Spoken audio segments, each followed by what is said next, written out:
kabilang nga daw sa pinuntahan itong mga dating sundalo para maghatid ng mali-mali ng pera ang Ilocos, kung saan nakita pa raw nila roon ang ilang miyembro ng First. Hello guys!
Ang mahirap na pagbasa ng business person, ang isa sa agad ay binundo niya. Nagulat na lang ako na nakita ko doon si Secretary John Vic Lumulya. Hinaharap ako. I never thought the day would come that somebody would prevent me from entering the Senate. May isa pa raw kasabay ng pagdinig si Senadora Cayetano sa Committee on Ways and Means, kaya pagpinasa na nito kay Senador Rolando Marcoleta na isa niyang vice chairman ang pamunin sa pagdinig. Pinunan ni Marcoleta na wala kang mga si Dating Speaker Martin Romualdez, pati na ang mga indito kay hindi dati ng Congressman Zaldico. Pero nasa bumaga ng mga dating sundalo na naging tauhan ni dating Congressman Zaldico kasama si Attorney General.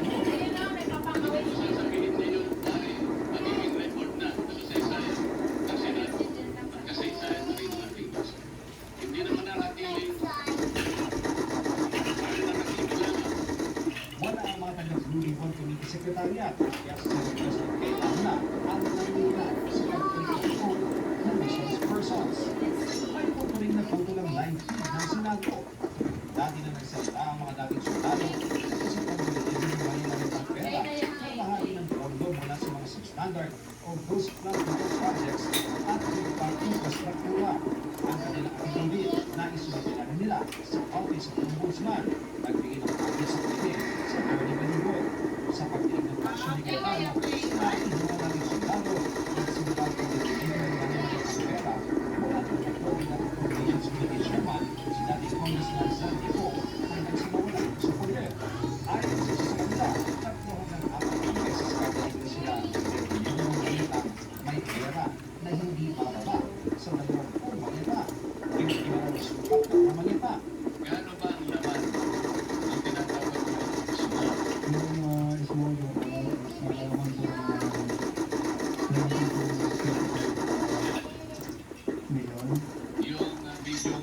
Yung medium po is 40 to 50. Then yung large po 50 to 70 po. Ilang personalidad ang nabanggit nilang tumagabuno at mali-maliit ang pera. So, yung dating speaker Martin Romualdez po.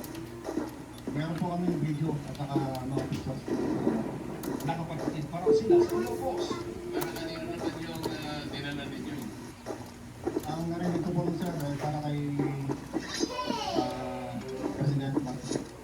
Narinig mo lang. Baka naman hindi totoo yung... Kasi nandun ka ba nung deliver? Kami po kasi yung nagdala dun sa ganda din sir. Si Sergeant Tony po ang kasama ni Boss Sergeant na pumunta din sir. Si Senadora Ivy Marcos sa kapatid ng Pangulo para pumusisa tungkol sa delivery ng panitas sa Ilocos. Mga retrato pa lang ng aeroplano. Yung nag-receive lang po po sino po doon sa Paway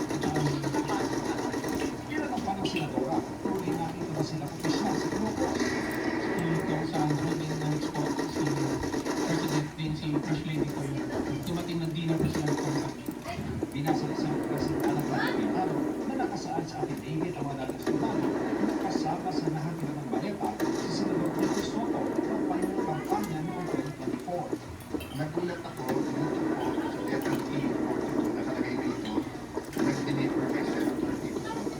Inadvise na kami ng leader namin na mag-proceed na sa building ni Tito Soto sa McLaren. So, after lunch, nandun na po kami. Pinagkali ni Cayetano kung bakit nakasama sa listahan si Senador Tito. Nakapag-deliver po ko doon kay Senator, pero may doon po ng 2 beses. Yung una po, 2 malita, tapos yung pangalawa po, 6. Ano yung dalawang letter? Maliit na po, medium, small tsaka medium. Maraming mga batas ang napapagkita sa lahat, mga prominenteng figura sa mga institusyon. Ito sa mga confidential fund si Vice President Sara Duterte, kabilang na si Bicol Sara Representative Terry Go. Si Terry Redondo. Nakita ko sir, yung sa kanya, BMW.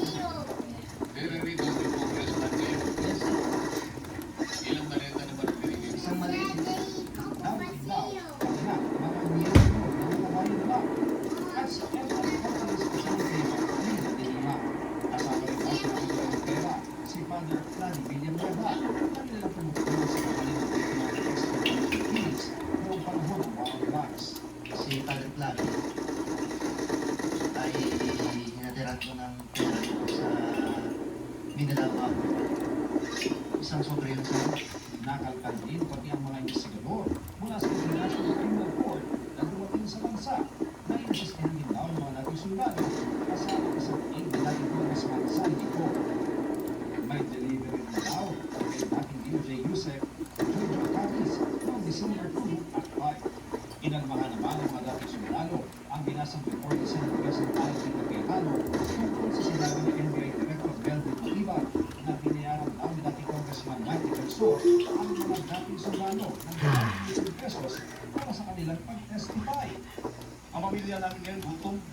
Bakit? Dahil sa ginawa namin. Totoo. Kasi itong ginawa namin hindi ito pang sarili. Para sa bayan ito. Kaya huwag din sabihin na natuwanggap kami ng 5 milyon. Pagpalit ang dignidad namin bilang isang dating sundalo. hindi ko ito yun kasi nagkaroon po ng tumor yung kapatid.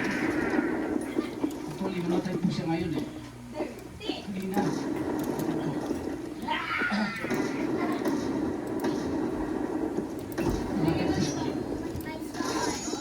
Ngayong araw na ito, Patuloy pang kinukuha ng Shell News ang panig ng mga dapat ng mga dating sundalo.